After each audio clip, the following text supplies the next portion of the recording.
ငါသားလေးကငါတို့အဖိုးတန်လေးလေဘယ်မိန်းကလေးနဲ့မှငါသဘောမကျနိုင်ဘူးညီလို့ကလတ်တက်သူမျိုးနဲ့ကိုတောင်စိုးသေးတယ်ဘလို့နီးနဲ့မှသဘောမကျနိုင်ပါ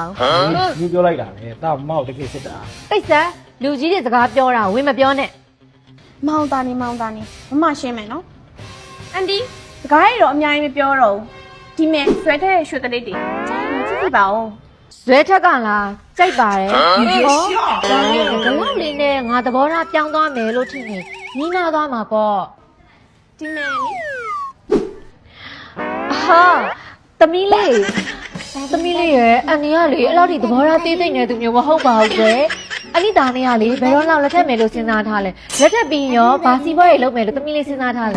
ဖြည်းဖြည်းပြောပါအန်ဒီရဲ့အန်ဒီကိုကြည့်ရတာလေသမီးဖြစ်လေမောတော်မောလာပြီနော်ရေလေးစားလို့လေရေလေးခတ်တိုက်ပါလားယင်မမောင် ဟဲ့ဟာညီနဲ့ငါတောင်သဘောတူရလို့ပဲပြောထားတာလေအဲ့ဒါညီကငါရှိမှတင်ငါတောင်ခိုင်းစားရတယ်ဗောလေ အော်အန်ဒီရဲ့ဒီမှာကြည့်ပါဦး